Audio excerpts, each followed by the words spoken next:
कारण है जैसे कि गरीबी, पुरानी सोच और कुछ चुनौतियाँ। इसी सोच को आगे बढ़ाते हुए हमारा कहानी का विषय है जब पढ़ेगी बेटी तभी तो पढ़ेगी बेटी। इसका मंचन हम करेंगे और इसको जो लिखा है वो स्वरचित कविता मैम ने लिखा है और इसमें 6 पात्र हैं। पहला पात्र माँ के रोल पे आंचल मैम है, शिक्षिका के रोल में कल्पना मैम है, बेटी के रोल में अंजू मैम है, बेटे के रोल में पिंकू सर हैं और पड़ोसन के रोल में कविता मैम है और मैं स्वयं पिताजी के रोल में। आइए शुरू करते हैं। अब हम दृश्य 1 में देखेंगे माँ घर पर झाड़ू लगा रही है और गुड़िया किताब लेकर बैठी हुई है।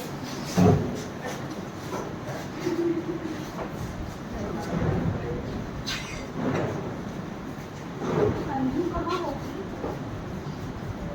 दिन भर किताब पकड़ के बैठी रहती है। क्या होगा तेरा? मुझे तो समझ ही नहीं आ रहा। क्या खाएगी तू? तो ससुराल में तेरा भाई आने वाला होगा है, अपने भाई के रोटी बना।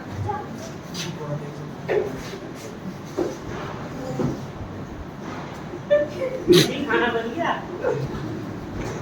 अरे आ गया मेरा बेटा। दीदी आप खाना बनाते हो? मैं तो अब क्या दूंगा अब तक। मेरा पिंकू बनेगा। कुछ पढ़ाई करके तो काम। अरे अफसर बनने का ठेका सिर्फ लड़के ने लिया है क्या? मेरी बेटी में तो बनेगी अफसर। तुम चुप रहो। क्या हुआ पढ़ लिख के आजकल? ये अंजू खाना बनाएगी, उसकी शादी कराएंगे हम। तुम बस शादी में रहना। आजकल तो जमाना चेंज हो गया है। हम अपनी लड़की को उसके पैरों पे खड़ा करेंगे। तुम चुप रहो। मोहल्ले में किसी की बेटी लड़ी है आज तक? तुम पुरानी सोच में रहना। चुप रहो, तुम नाम लो।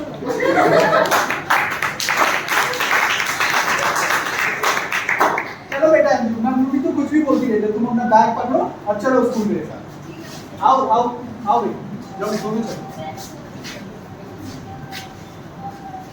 अंजू कहाँ होगी? अंजू अब अंजू इसे 2 में देखेंगे जिसमें प्रोसेस की एंट्री होती है। अंजू अरे आंचल बहन कहाँ है तू? अरे कमला कैसा है? क्या तो हो गई? अरे कैसे? और मुझे खबर है तेरा पति तेरी बेटी को स्कूल लेते हैं। क्या अंजू स्कूल गई है? बाप बेटी ने तो मेरे नाक में दम कर रखा है।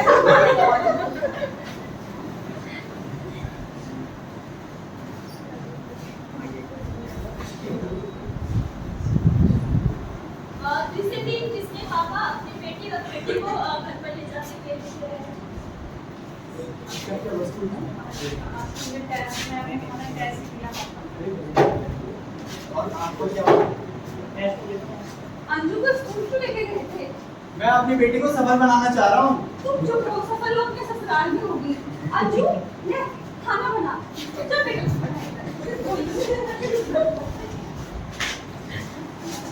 तुम बस पुरानी सोच ही रखना। बस ससुराल ससुराल ससुराल। कहो ससुराल के अलावा भी कुछ और चीज है। पढ़ाई भी कुछ चीज होती है। क्या हुआ पढ़ लिख के आज तक? 5वीं फेल हूँ ना मैं।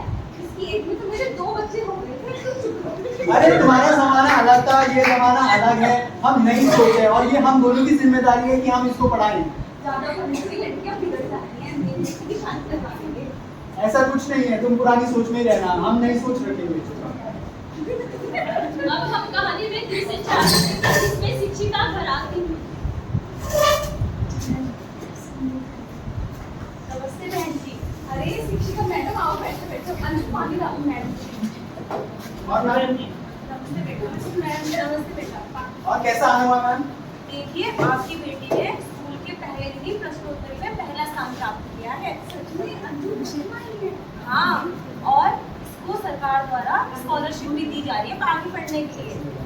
पढ़ने के लिए पैसे भी देंगे। हाँ देखिए बेटियां बोझ नहीं अवसर होती है अवसर। अब भेजोगी ना अपनी बेटी को स्कूल? हाँ सॉरी बेटा, मुझे लगा कि पढ़ने के लिए क्या ही होगा। मैं भी अनपढ़ हूँ। ससुराल जाएगी, मेरी शादी हो जाएगी। आपने तो मेरी आंखें खोल दी हैं। देखिए जब एक बेटी पढ़ती है तो उससे सिर्फ उसका भविष्य नहीं बदलता बल्कि पूरे परिवार और समाज का भविष्य उज्जवल होता है। इसलिए सभी बेटी को पढ़ाई का समान अवसर मिलना चाहिए। मेरी बेटी धन्यवाद शिक्षिका, आपने इन्हें समझाया। मैं ये समझा के फंस गया।